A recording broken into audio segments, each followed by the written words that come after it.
Dengue মোকাবিলায় এবার আশার আলো। এবার থেকে বিশেষ পদ্ধতিতে দৈনন্দিন রক্ত পরীক্ষায় জানিয়ে দেবে রোগীর শরীরের উন্নতি অবনতির ফারাক। আইআইটির বম্বের সহযোগিতায় ডেঙ্গি পরীক্ষার অভিনব পদ্ধতি উদ্ভাবন চিকিৎসক অরুণাংশ তালুকদারের। আরো বিস্তারিত জানবো, আমাদের প্রতিনিধি ঝিলম করঞ্জাই আমাদের সঙ্গে রয়েছেন। ঝিলম, কি জানতে পারছো এই ডেঙ্গি পরীক্ষার অভিনব পদ্ধতি সম্পর্কে? একদমই, চিকিৎসকরা যেটা জানাচ্ছেন তাদের বক্তব্য যে এটা এক ধরনের বায়োমার্কার পরীক্ষা এবং এর আগে অবধি ডেঙ্গির যে পরীক্ষাগুলো ছিল তাতে শুধুমাত্র ডেঙ্গি আক্রান্ত একজন ব্যক্তি সেটা চিহ্নিত করা যেত এবং তার আগে ডেঙ্গি সংক্রমণ হয়েছে কিনা সেটা বোঝা যেত।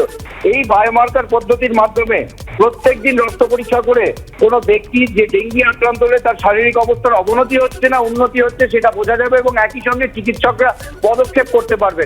একটি মাত্র রক্ত পরীক্ষা প্রত্যেক দিন করে চিকিৎসকরা নির্ণয় করতে পারবেন যে শারীরিক অবস্থা কতটা অবনতি হয়েছে এবং তারা চিকিৎসা পদ্ধতি যেইভাবে নিয়ন্ত্রিত করতে পারবেন।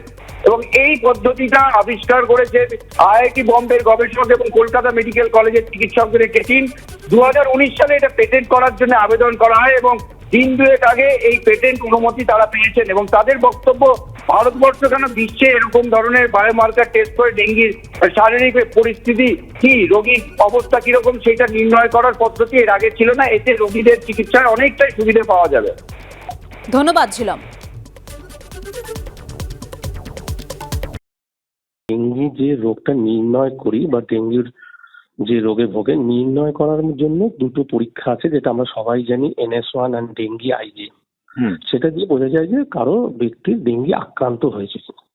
এইবার ডেঙ্গি আক্রান্ত হলে সেই রোগী সুস্থ হতে পারে, অল্প খারাপ হতে পারে, খুব খারাপ হতে পারে এবং মৃত্যুও হতে পারে। এইগুলো বোঝার জন্য যে কে কতটা খারাপ হচ্ছে সেটা দৈনন্দিন তাকে পর্যালোচনা নিরীক্ষণ করা মতন সেরকম একমাত্র যেটা নাকি আমরা চোখে দেখে ক্লিনিক্যালি বুঝে এবং প্লেটলেট বা রক্তের চাপ দেখে, ব্লাড প্রেশার দেখে আমরা বুঝতে পারি।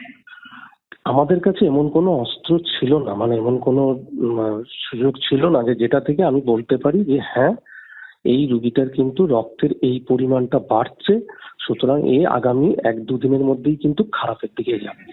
এইটা এখনো পর্যন্ত আমাদের এই চিকিৎসা শাস্ত্রে কোথাও সেটা নেই। কিছু হলে তারপরে আমরা জানতে পারি, প্লেটলেট কমলে আমরা জানতে পারি, কিন্তু প্লেটলেটটা যে কমতে যাবে কিনা সেইটা বোঝার মতন জায়গায় কিন্তু আমরা নেই। কমার পরে বুঝতে পারি।